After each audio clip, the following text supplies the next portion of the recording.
Awesome. So, I'm super excited to have you on today. For the people that don't know, Sarah and I have been working together. I think we determined a year and a half now. Um, but I don't want to do any disservice to, jumping in. So if you want to, dive in, tell us who you are, talk about MMHI. I would love to, get the elevator pitch. Oh, okay. Well, my name is Sarah Bloomquist, and I am the co-founder and executive director of Mom's Mental Health Initiative.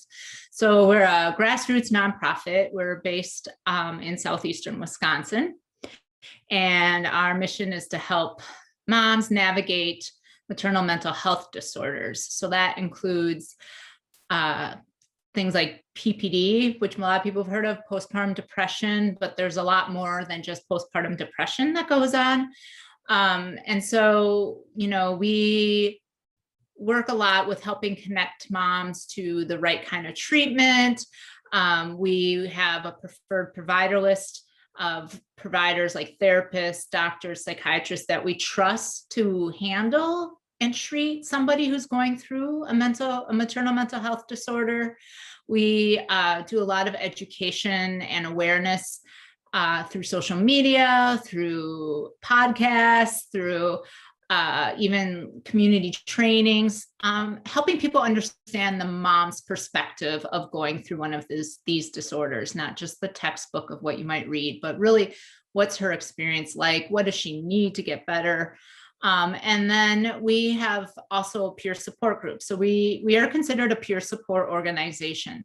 What we do is we provide moms that support that they need to help them stay courageous, reach out for help, get through to the other side. And we found that peer support is really the game changer for a lot of people when it comes to healing and getting better, especially within mental health or substance abuse. That peer support just helps you know you're not alone. So that's kind of us in a little nutshell. We can, get into more details about that. But my co-founder and I launched it in March 2016. We both are survivors of postpartum depression and postpartum anxiety. And we just felt like it was really hard to get the right help. It was really hard to find providers who understood what we were going through. There's so much stigma around this.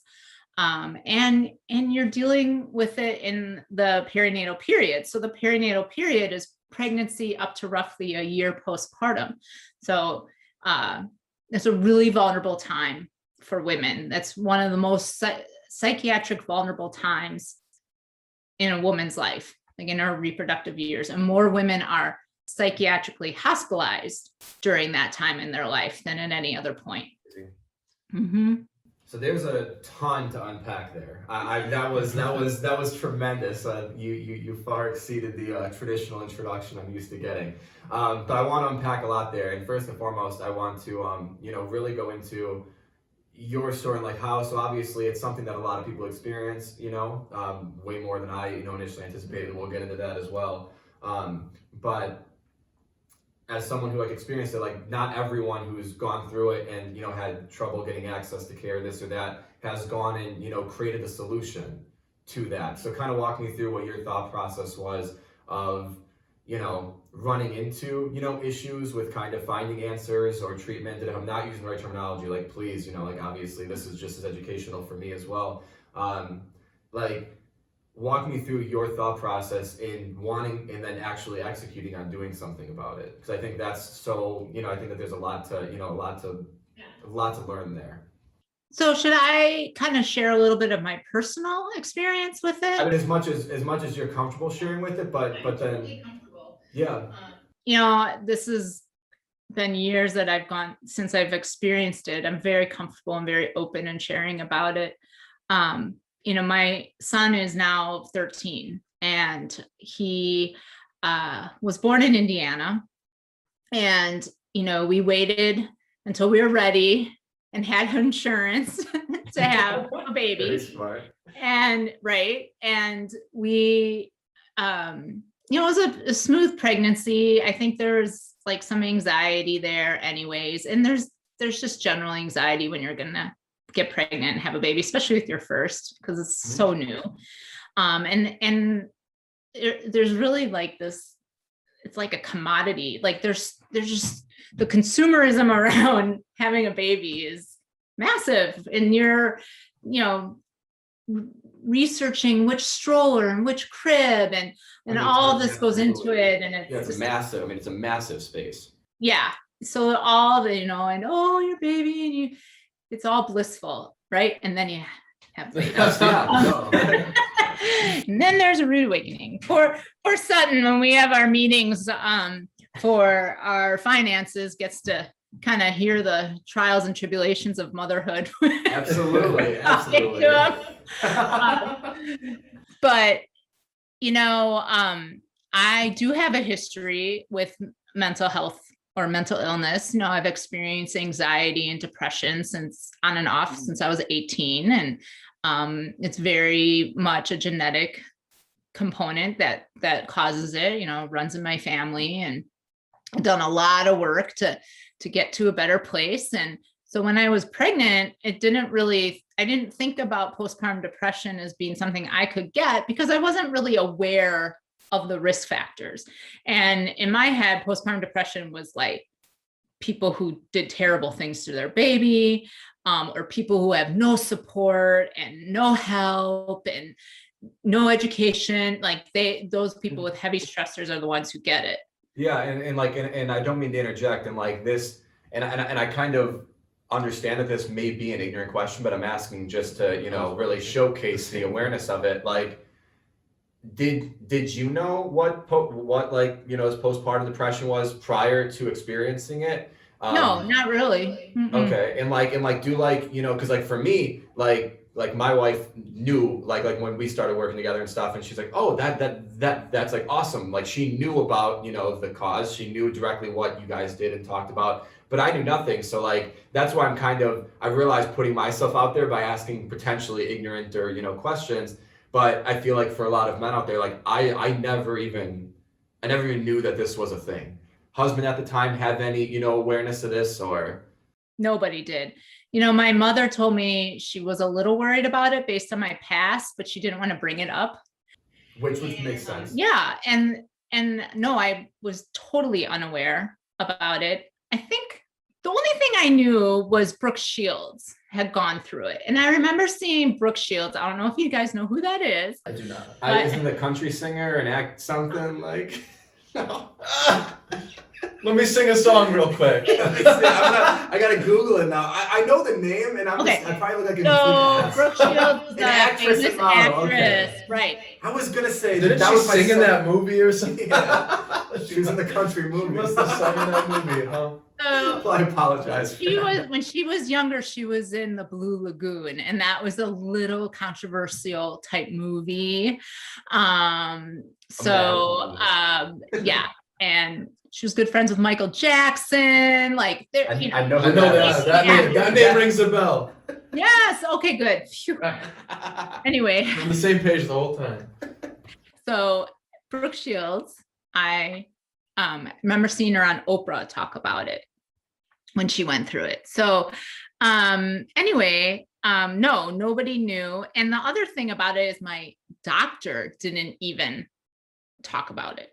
My doctor didn't bring it up. Now, it is the number one complication around childbirth. Number one. Okay. That's awesome. So this was 13 years ago. Your doctor had no idea. And now it's the. No, I think he knew about it plenty. He didn't bring it up. Okay. He didn't screen me. He didn't ask questions. He didn't take a mental health history. So like they will take like a physical history and they'll, test you for all kinds of things and all these genetic tests, but there was nothing around mental health. Has that changed today? And maybe you're going to get there, and I don't mean to like jump the gun, but like, no, has that changed? That sounds crazy. Yes and no. It totally depends on who you get as your physician. So there are recommendations put out there by some of the obstetric organizations and like the task force on preventative health about screening and doing this kind of work, but it's not regulated. And so basically you're kind of at the mercy of who you pick as your provider. Some providers are amazing at it now. Some just are like, I don't really want to open a can of worms. I'm not comfortable with that. And like, where do you stand on that? Like, obviously, I mean, being someone that's so entrenched in the space, I imagine that you would go the awareness route. And for me, like, I'm obviously under the assumption and under, like, I live under, that knowledge is power and ignorance is not bliss. So like, I'd rather be made aware of everything and then navigate, with at least as much understanding and knowledge as I can get. Do you see that there's people that, like, because to hear that it's the, the number one, issue pertaining to, pregnancy and childbirth, and then to know that there are doctors that still navigate away from bringing it, just feels like ignorance at that point. So do you feel like it's just because, I guess that'll be the question I have, like, why do you think that would be? Because that just feels like ignorance on my part. Do you think it's to try to protect people or what? Because that just sounds no, well, I think it's ignorance. I think our medical community is very siloed. So you have your specialty and then that's all you operate in. So you don't go in to become a baby doctor, an OB, obstetrics physician to deal with mental health, right? Yeah. So everything is very siloed. And for some providers, it's just not totally on their radar, or because the language around it is like, you've heard of postpartum depression. So they're looking at this like clinical idea of what depression is when it doesn't show up necessarily like that for each person. So there's a lack of awareness. It looks different on every mom. So I don't really want to touch this. It might be like, I don't know what to do once I find out. I don't know how to follow up. It can be, I've heard doctors say, well, I can just tell by looking. And it's like no, like, you can't tell by looking, maybe on some, but so and to me, once it's brought to the physician, awareness, like the mom is reaching out to her physician and they are not responding appropriately. Like, I'm not using this as like a insurance term or a legal term, but it's negligent, like to not help her. That's just negligent care. And I think what it feels like for me, like hearing you say, which is why I asked. That just sounds so perplexing to me. When you look at the statistics, out of those who screen at risk for one of these disorders, 75% do not receive treatment. Okay. Now, the leading cause of death amongst perinatal women is suicide and substance abuse or overdosing. So we have this idea that, this is baby blues, it's not a big deal, or we're not going to really address it, or it'll go away, or it's past the 6-week mark. So it's really not an OB's problem, because OBs will ask you to come in and get checked out at 6 weeks, which is ludicrous to me, like to wait that long. And you can experience one of these disorders anytime from when you're pregnant up to roughly a year after. And if it's left untreated, then it goes even longer. Yeah. So what we like to say that is, when a mom walks into your office with this potential for PPD or has it, or like we like to say maternal mental health disorder, she's at risk for suicide. So you can't ignore that. And that's a liability that I think a lot of medical professionals are scared of. Yeah. But yeah, when you look at the way healthcare is moving, we are trying to be more holistic and have better wraparound services. And you don't have to be an expert in mental health to be able to get a mom to treatment. That's the thing. You don't have to sit there and hear her entire life story to get her help as a doctor or a midwife or a physician. So yeah, I think there's a lot of reasons why doctors, some aren't addressing it and some do. But ultimately, it needs to be addressed, and there needs to be a consistency of care. And sometimes, like, pediatricians will screen a mom when they come, which is great because you see your pediatrician like weekly after that baby's born. If there's other issues, you might see them more. So the pediatrician is really there seeing the mom.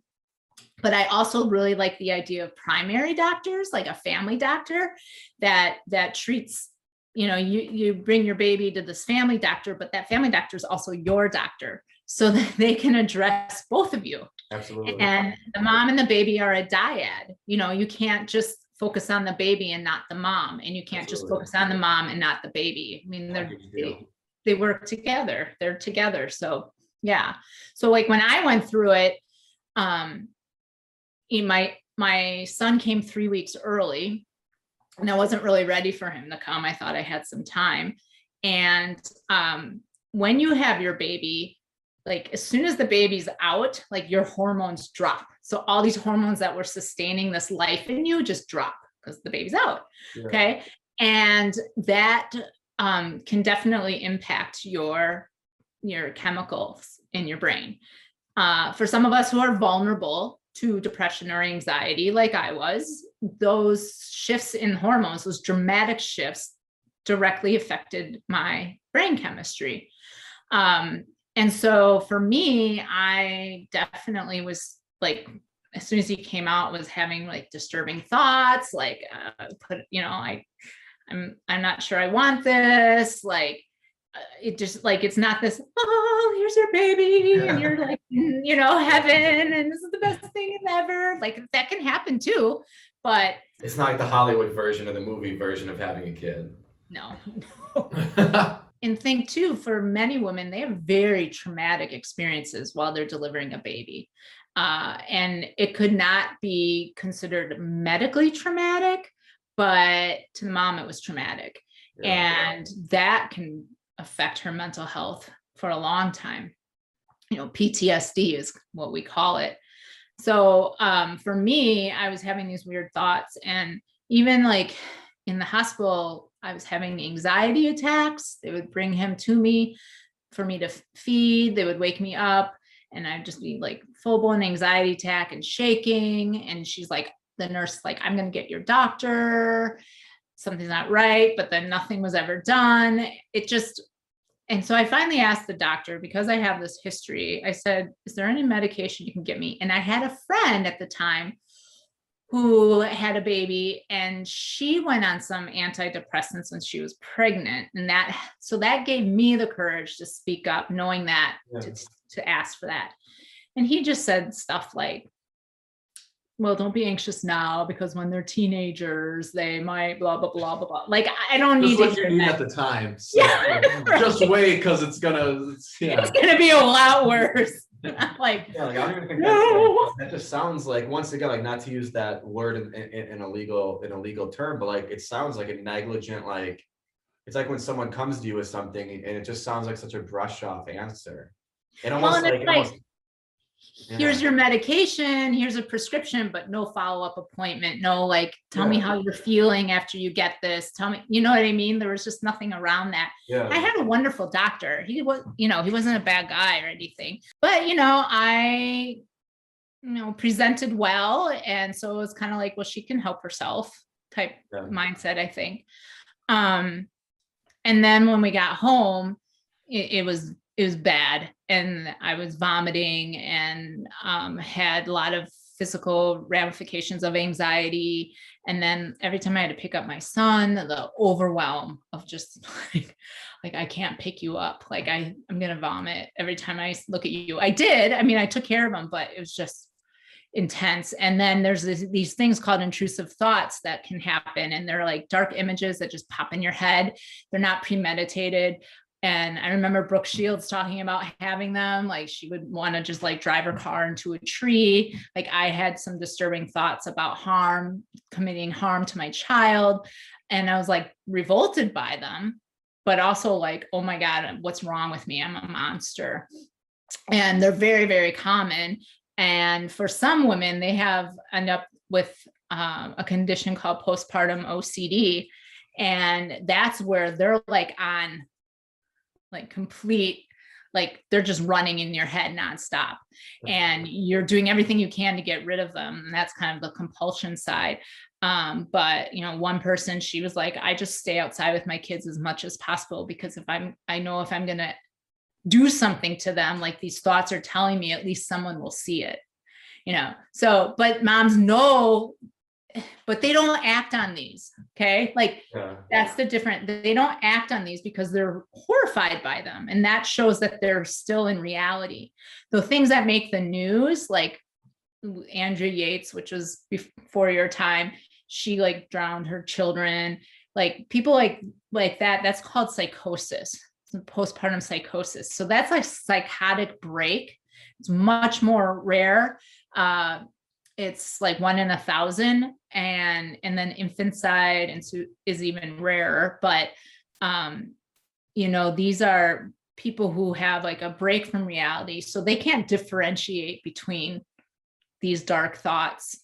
Oftentimes they could be like lots of religiosity, like, oh, the devil's telling me, or God's telling me to do this, or you're evil and I'm going to take my kids away from you. So that's not the same thing.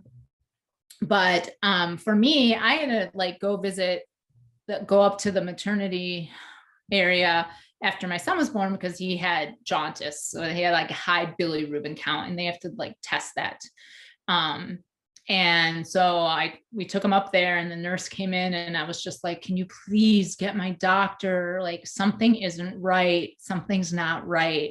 She goes, okay, I'll go talk to him. So she went and called him. I mean, he's in the hospital, his office. And she came back and she's like, he said to take some Tylenol and drink more water. And so if I could have just had a consult with him, and like if he was aware of like these symptoms of like these physical manifestations, the anxiety attacks, like all this stuff, like then it could have been addressed earlier. But I was like, okay. And I mean, it just progressed and got worse. Want to trust, that's crazy. And I wasn't feeling connected. Like I knew I loved my baby, but I wasn't, and moms have these thoughts.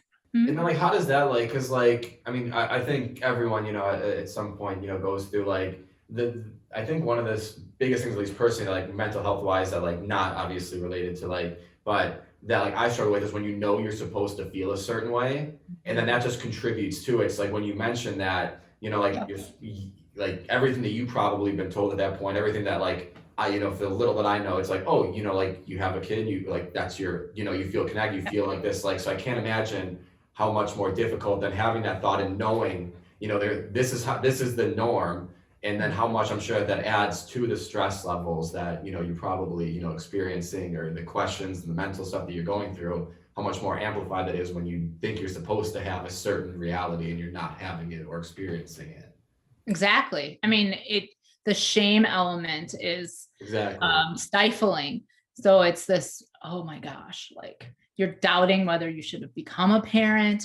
You think you made a mistake. You think your family would be better off without you. You think you're ruining your children, like all of these feelings. And it's like, this is not what a mom's supposed to feel. Yeah. So then the shame just magnifies or amplifies it. And then the fear of speaking out because of stigma. Like who's going to want to say that to somebody? Yeah. Right. Like I can't even fathom like the uncomfortableness that may go with that. I mean, like even talking like, I mean, you hear that with people with just, I don't want to use the word standard, but like just standard depression and, and stuff like that and the uncomfortableness. But with something like that, I can't imagine the level of, just the level of uncomfortableness that would go along with that. That just has to be staggering.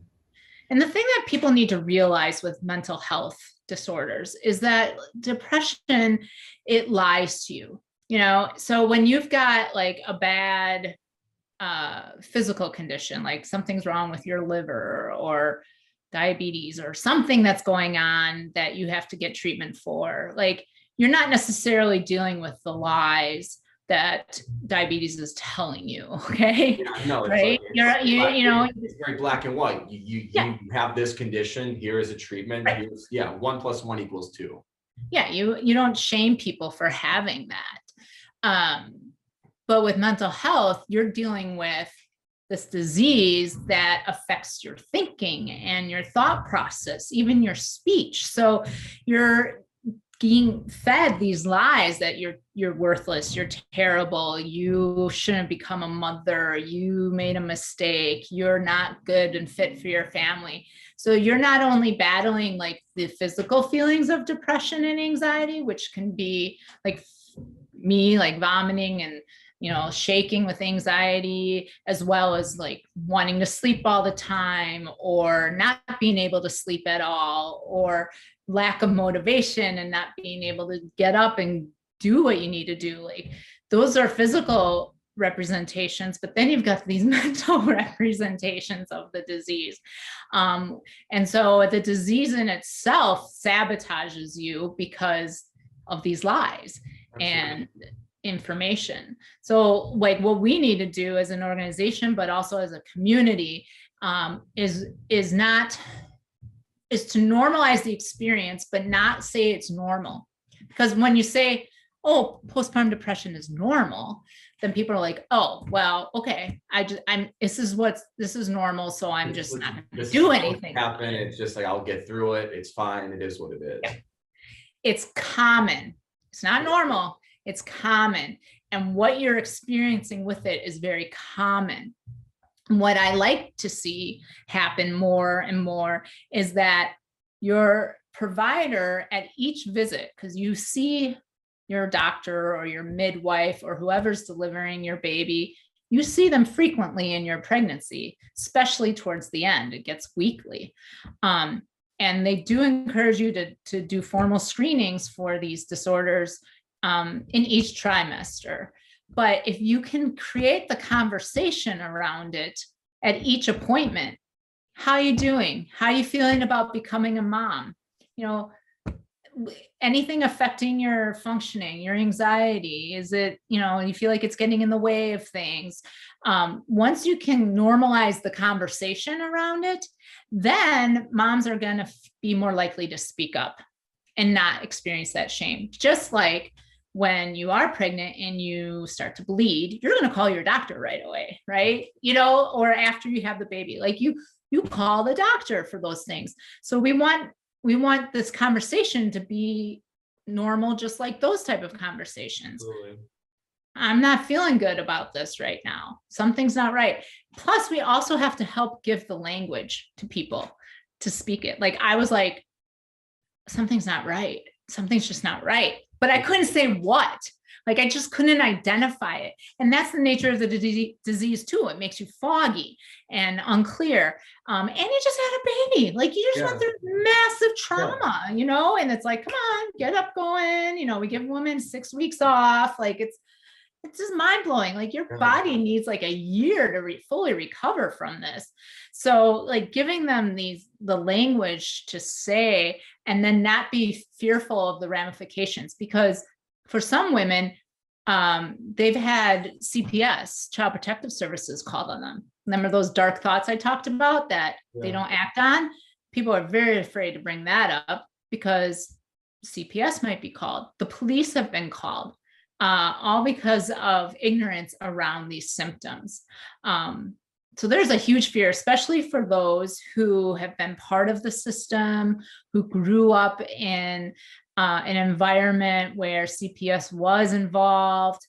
A lot of those in poverty have had these experiences, so they're not going to speak up. So now I can see why you mentioned, as you mentioned earlier, support groups being one of the biggest, areas of what you guys do. Now that that makes complete sense to me.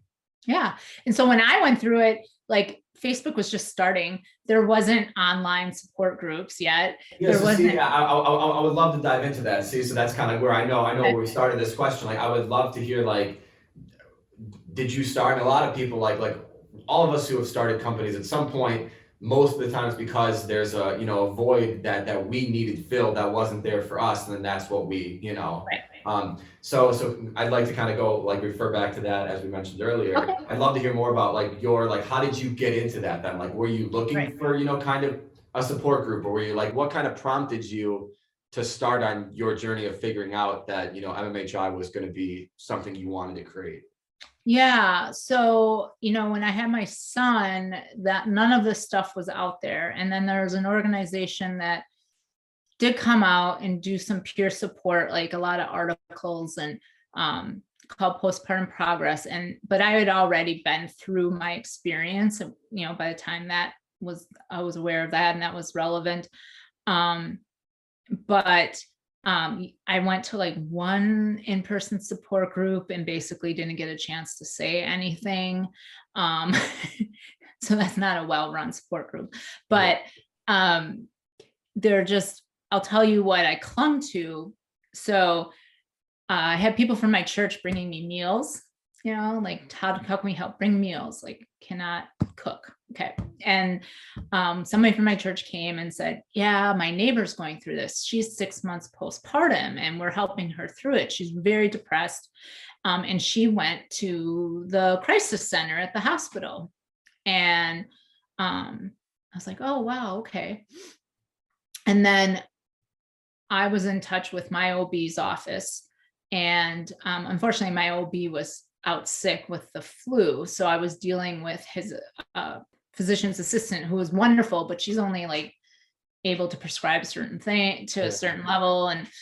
And she was like, I think you need to go to the crisis center. Are you having thoughts of harm to yourself or another? And I'm like, well, I don't know, maybe kind of like, because I was having these thoughts about my son.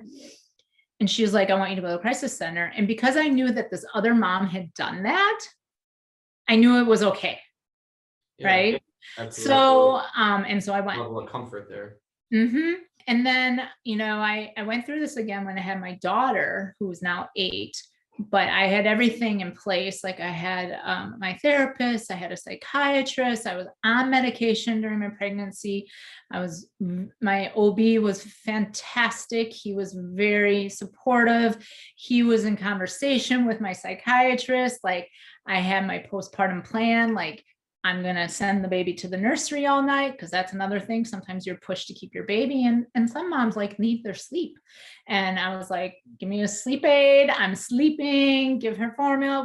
I had everything. I was fully aware of what I needed at the time. And it was a good labor and delivery. I had that like bonding, that love, that connection. Like it was so different. And then things started happening again once I got home. It was almost like that PTSD from my prior experience. And then so I had to add a medication. And then I felt better. But then eventually that medication and the other medication I was on were not interacting great. And I was like getting restless and all this stuff. And so my doctor's like, maybe you just don't need that anymore, that second one. So I went off that, but then I started to plummet. And it comes in slowly, like with my son, it like, bam, like here's a freight train just knocking me over. And this time it was like, I'm starting to look at other people and wonder, like, are they happy? Like, that's like the sign for me. Like when I start looking and being envious of other people, like, because they look happier, I know something's wrong. And so, I had to it was like bad, and I had to get help. My psychiatrist is frantically trying to figure out what medications are right and this and that. And once we got it figured out, I got better very fast, because it was so chemical. Here I was with my baby, I was bonded, I loved her. And then all of a sudden I'm having these feelings like where I can't even be around her because I'm so overwhelmed by the cries. So, that time I had the right access to care, and I still went through it. So why we thought to launch Mom's Mental Health Initiative is because our experience of not getting an adequate response, my co-founder as well, from our providers, it just perpetuated the problem for us. She was told, you have a sleep disorder at 6 weeks postpartum. She couldn't sleep at all, full on insomnia, couldn't even she'd have a panic attack every time she walked into her bedroom because it represented no sleep. It was anxiety. This wasn't a sleep disorder at 6 weeks postpartum. Yeah. So it's like, and then she found her notes later that the doctor wrote. She asked to see them, and they said not an obstetrical issue. like when she kept calling. So we were like, oh my gosh. And then we start hearing everybody else's stories about this. And like, people just like, this is a disease, and it just continues to go on because the medical community is not responding appropriately. And there's very little advocacy out there in this. So that's why we felt we need to do more advocacy in this state and around southeastern Wisconsin, because too many people are suffering. Too many people are suffering, and too many women are dying from this. But so when we did launch it, we really believed in the peer support idea, and from other organizations that were doing that. And it was like, oh, what I would have given to have these women when I went through it, like, especially in in a Facebook group format, which, we have that, we run it very specifically. We have guidelines, it's safe, this isn't just like anyone can join and share. Just to have, like, in the middle of the night when you're doing a feeding and feeling like the world is gonna end, like to just get on and be like, I'm feeling this way, and you have another mom saying, yep, been there, I feel that too. Tomorrow's a new day, it just to have that to help you not feel alone, because this disease isolates you.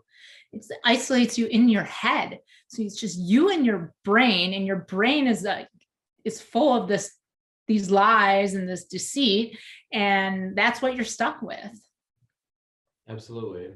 Yeah. So like, how did you go about, like, so obviously you got the idea to create it, you started to, like, but actually putting, the action to those thoughts, and like what, like, obviously coming up with MMHI and, and Yes. building that group, and where did you kind of start, and how did you get to building there? Because obviously we were having these conversations, Becky, my co-founder, and I, and like, how could we do this? Like more advocacy. And we had some contacts through, it was called Columbia Center Birth Hospital at the time. It's a birth hospital that was part of Columbia St. Mary's in Mequon, which is now Ascension. And they, like, my therapist at the time, who had helped me with my postpartum depression, I was telling her that this is what we were doing. She goes, do you mind if I share this with the doula, one of the doulas at the hospital? So a doula is like a birth coach. They help support you through, doulas also reduce the risk of postpartum depression and maternal mental health disorders. Doulas are very important to have. And so she was a lactation consultant and a doula, and she goes, can I share it with her? And then apparently they shared it with the executive director of the birth hospital. It was a nonprofit entity. And they asked us to come in and talk. And the executive director there was very passionate about mental health, in all respects. And she had like some community benefit money that they needed to use, is kind of my understanding. This was before they merged with Ascension. And she was like, I would like to see this come to fruition. And I'd like, and so we met and we kind of hashed out a lot of like, what does this look like? What is this organization going to look like? And a lot of it was like helping people get the right help, helping them find the right help, and how can we offer that? And they had us work with a marketing branding company and McDill Design in Milwaukee. And they put us through that branding process, asking the questions like, who are you? What do you represent? What is this doing? Like, and we just continued to hash it out. And that process helped us formulate what we were. It did take a couple of years, once we launched, to kind of get a better idea of who we are and what we were doing. But there was a need, because as soon as we launched, people were coming, we've served well over 500 people, directly and indirectly. Amazing. As far as, since March of 2016. And our business model is an online format. We don't have a location. Yeah. We don't have a phone number because we're not crisis managers, but the way we serve is all through messaging, email, and we do talk to moms too, but it's this whole network that we've built, and to kind of speed up in that process of getting help. But what the providers that we work with understand the urgency. Like by the time a mom reaches out, she just can't wait any longer. Yeah. So that peer support comes in, like when you have to wait till your next appointment, you've got these people saying, hang on, you can do it, you can make it.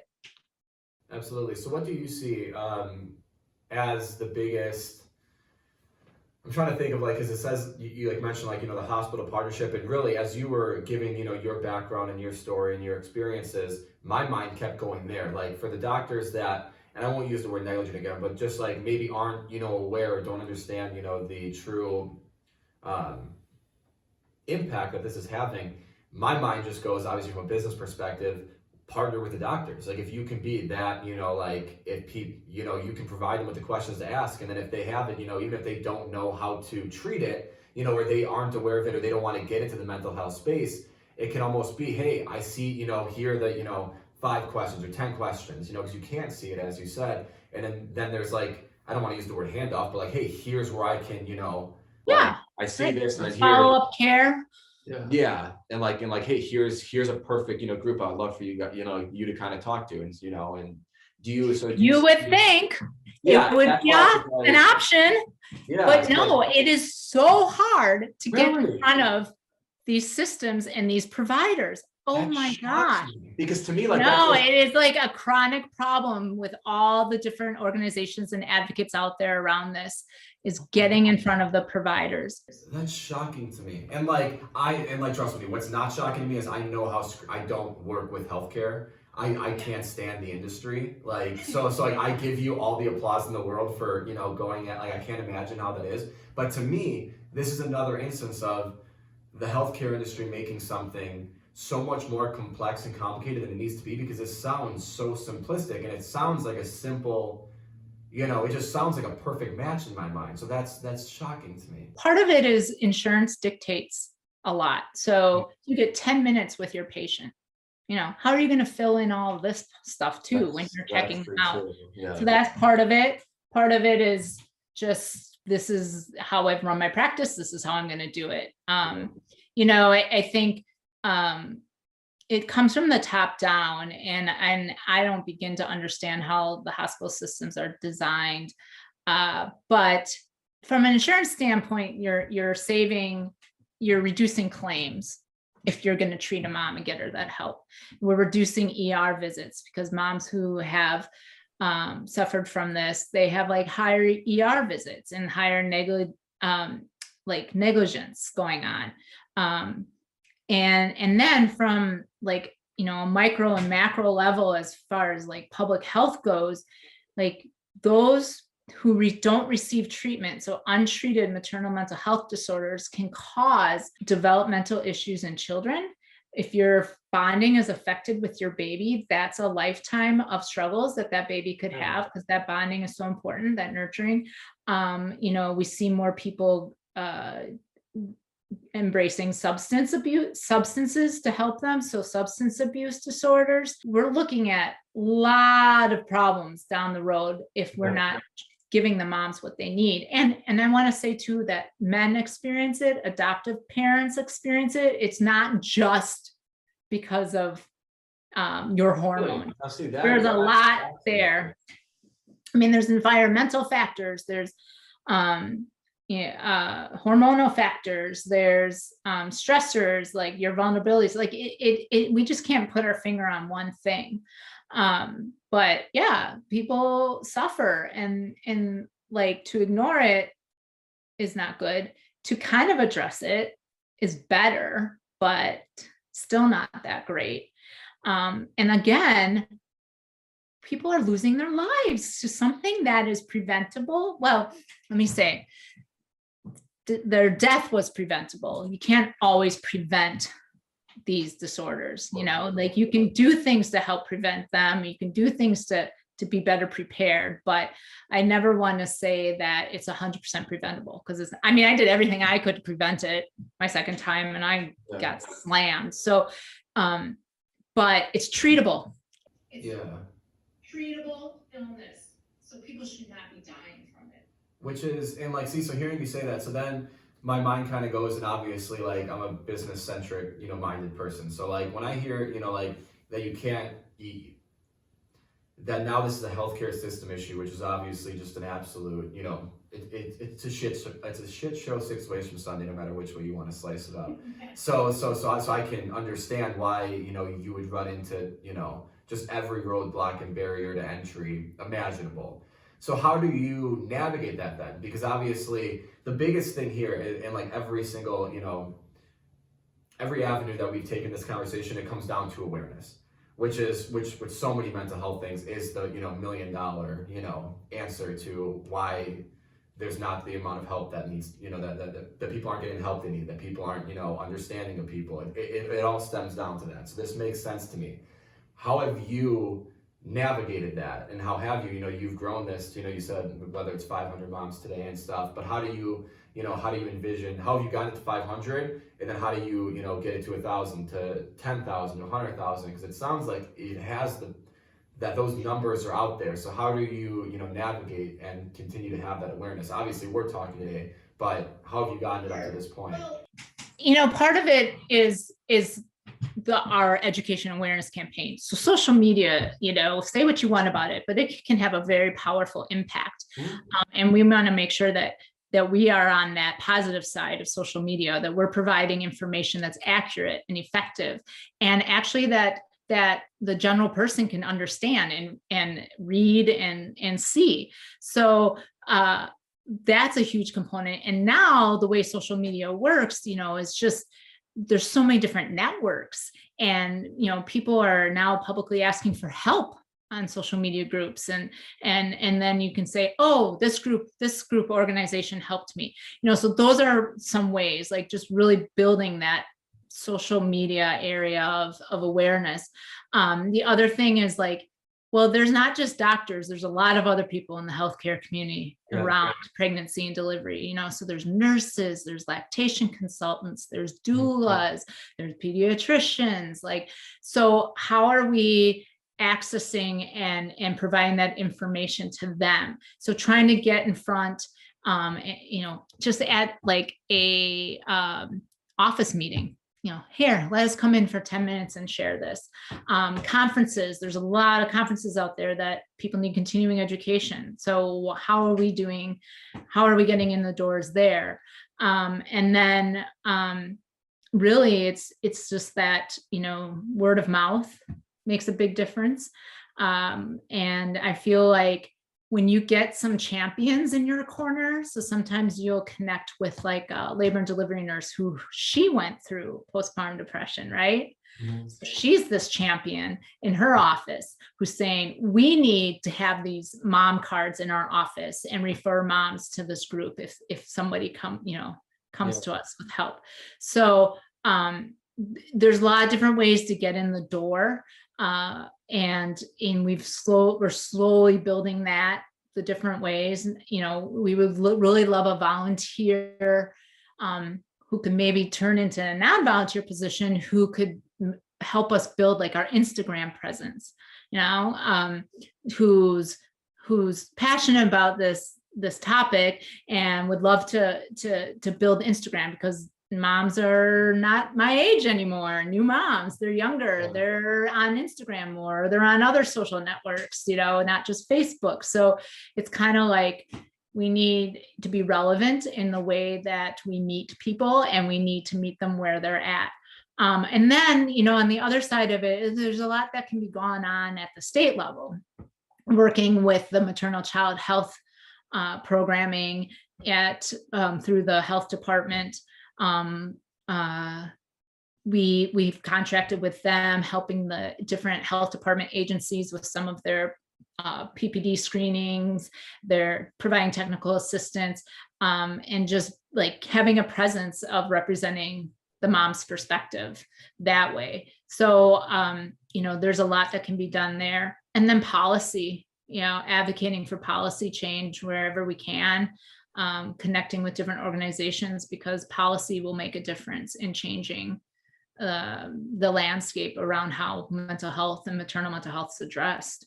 Absolutely. So like, obviously I don't know anything about the state level or healthcare stuff, but let's off camera, we can kind of talk about the social media stuff. I'd love to see if, obviously with my network, and see what we can do on that front, so we can connect after this. But that's really interesting to hear. It's one of those things that, one of the craziest,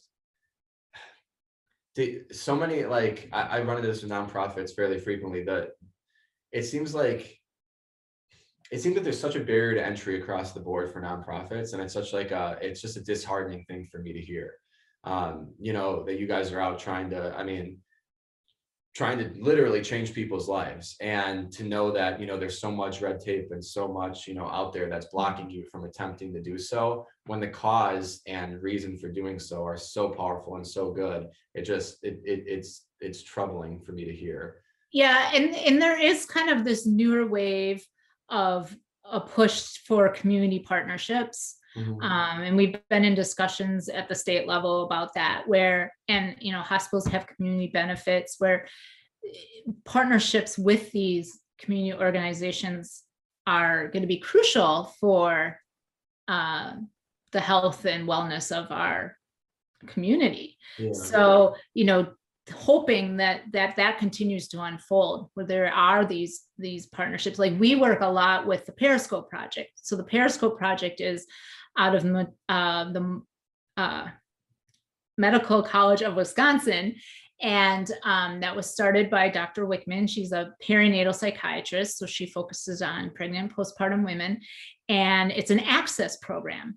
And more access programs are popping up around the country, but and there's access programs like out of Children's Hospital for child psychiatry. So these access programs, what you do is a provider can call and in real time get consult on medication and treatment for their patient. So if an OB has a mom in their office who's going through X, Y, and Z, and they're like, I need to prescribe something, but I'm not sure what's safe for this mom while she's pregnant, they can call the Periscope Project, and within 10 minutes, get consult from one of the best perinatal psychiatrists in the state. And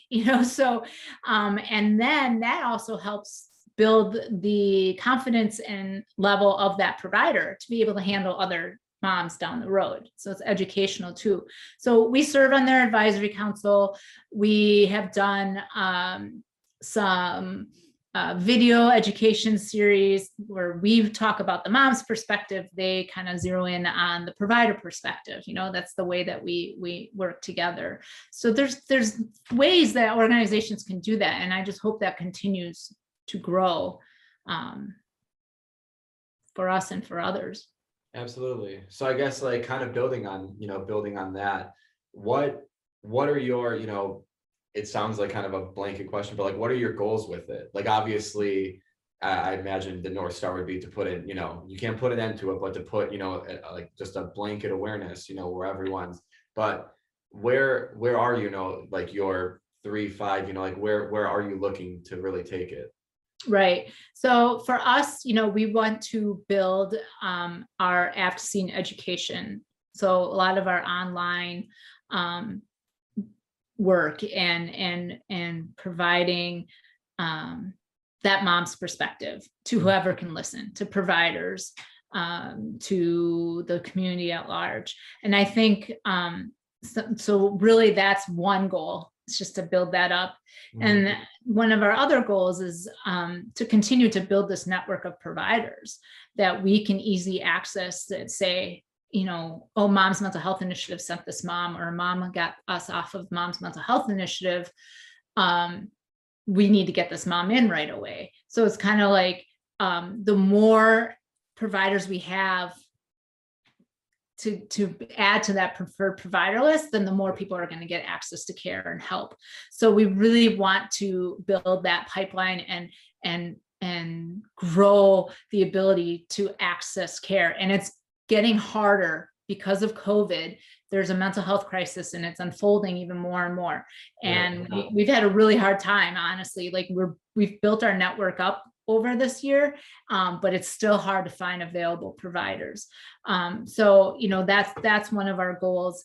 And we're kind of laying out the 3 to 5 years, but we really want to start mastering, like I said, the social media area for this, and then building those community partnerships, especially in southeastern Wisconsin. What I would love to see is different communities doing what we do, right, in their community, providing that peer support, providing them, figuring out their network of providers that they can help go to, and walking alongside these different communities and helping them bridge and build this type of programming in their community, because you want your peers to look like you and be like you, right? Right. So we need to empower different communities to be able to do this too. Absolutely. So to kind of like wrap, like, how can anyone, who's watching this that isn't, directly correlated or isn't, a decision maker, or isn't, like, how can we help? Like, how can anyone watching this, contribute, help? Well, I think just talking about it, and anyone who's pregnant or just had a baby, checking in with them. Like, you can't give a mom postpartum depression by asking her about it. Okay. Mm-hmm. So it's not just, how's it going, which is a good step. How are you doing? But is this what you expected when you got pregnant? Is this what you expected motherhood to be like? How's it going during the day? What's it like at night? You can ask the question, are you sleeping when the baby sleeps? Or how's your sleep? Versus, tell me what goes on at night when your baby's sleeping. Well, I don't really sleep much because I'm obsessed.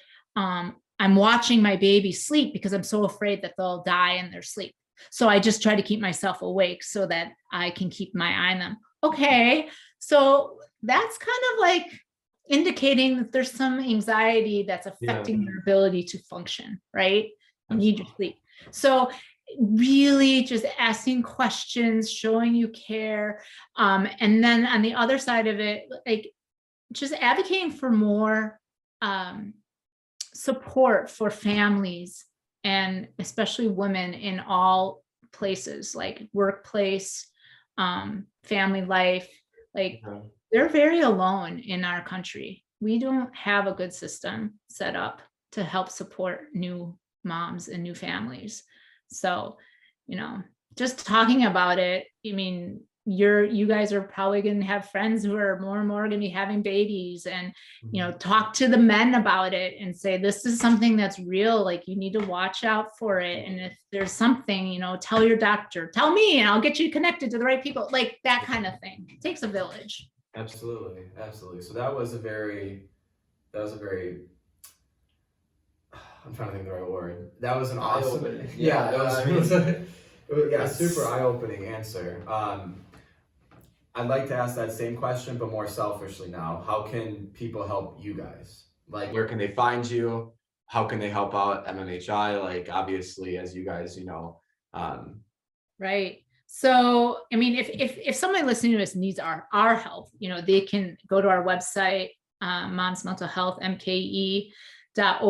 You can, there's all kinds of information there about these disorders, and then they can email us. We respond. You can check us out on Facebook and Instagram, and we will respond to you. The other piece of how can people help us is, we love volunteers. We really would love volunteers who want to share their story, help us with the social media. Or if you know a doctor or therapist that you think would want to learn more about who we are, please make that connection for us.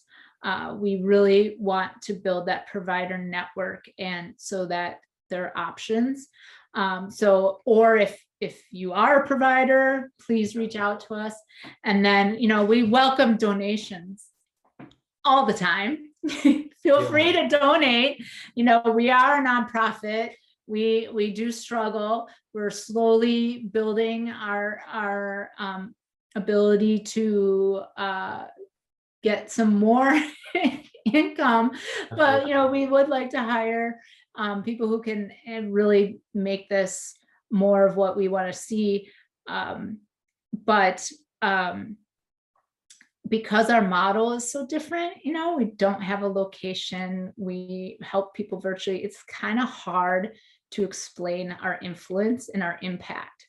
And that's what we struggle with. And so, if you know of any grants, things like that, send them our way, but just sharing how this can be impactful for somebody makes a difference for us. Absolutely, and I'll absolutely share, the donation link and all that in the bio when we post, or in the description and whatnot when we post all this. But I mean, all in all, like I truly, I can't overemphasize like how much I've enjoyed, getting to work with you guys, the past, year and a half, 2 years or so. I was not any bit aware of this whatsoever. Like, never even crossed my radar, crossed my mind in any way, shape, or form. So I understand, like, in the last, since we've been working together, how I truly have been able to get even a small glimpse into how much you guys actually do. And I think you've done a tremendous job of describing it, but you continue to downplay the impact that I think you guys actually have. And I really see that from someone that went from not knowing anything to continuing to learn more and more. So from an outside perspective, I really hope anyone who's watching this understands really how much that you guys are doing, and how much impact you're bringing to moms, really moms everywhere. And I'm using that to. Well, we've had moms from other countries reach out to us for help. And that's actually how I'll kind of that's one of the questions I wanted to ask. And as we wrap up, like, what I know you guys have like the MKE kind of focus, the Milwaukee focus. But I know you guys do help other moms, from other areas too. We focus on our network in southeastern Wisconsin, but because of social media, a lot of people are aware of us, and we're very well connected with the maternal mental health community out there. So there's an organization called Postpartum Support International, and they've got chapters and coordinators in every state and around the world. And then, there's other organizations in each state, and there's provider networks. Like I need help. I have a mom that reached out. She's in California. So when we get those people reaching out to us, we never leave anyone empty-handed. Okay. So for example, someone reached out to us from, I think, was it Pakistan? It was like a formerly controlled area. They were by ISIS, and and I'm like frantically trying to find like if there's any support through PSI there, like what's the closest country that might support, and then I was like, wait a minute.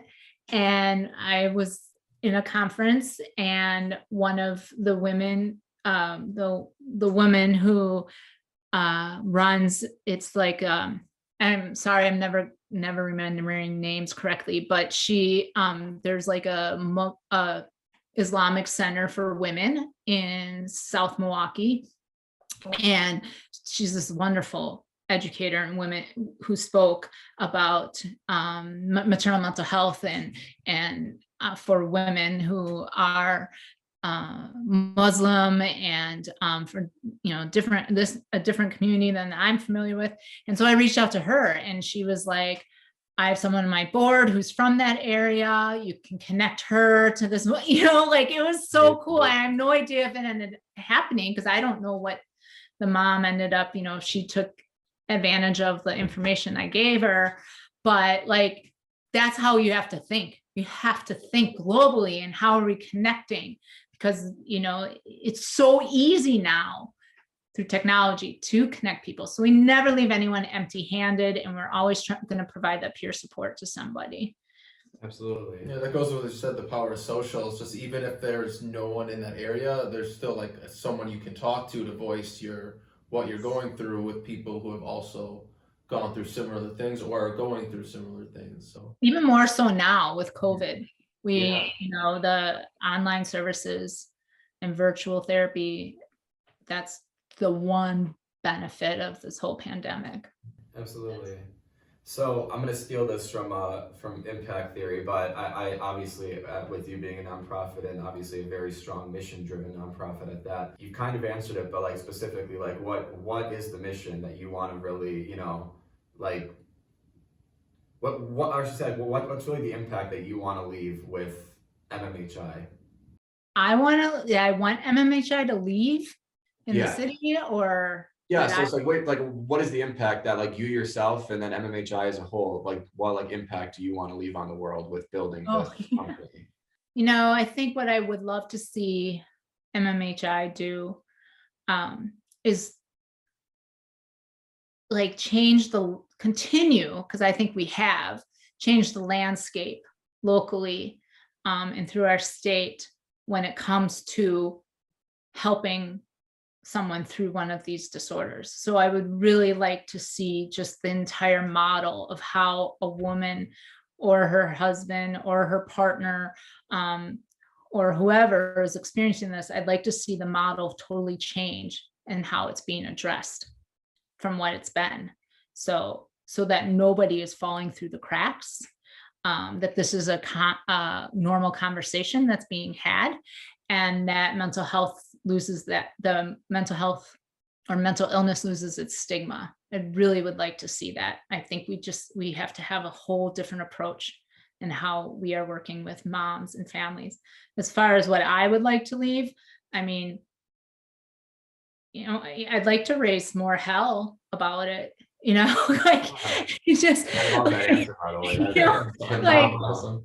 like, hey, like, sorry, Yeah. but Fuck yeah. this is not, it was so funny because somebody was reached out for help in a Facebook group, and everyone told her to contact Mom's Mental Health Initiative and all, and they tagged me in it, and she's like, "You're like the fairy godmother of maternal mental health," and I was like, I'm totally going to use that. That's like my line, my signature, like that is the LinkedIn bio now. Like Yes, that's it literally totally, the like- headline there. fairy godmother of maternal mental health, and that's just like, I mean, I'm not there like treating them, that's not my job, but man, if I can just help it be less of a horrible, agonizing process, then and help you move through it, I'm good.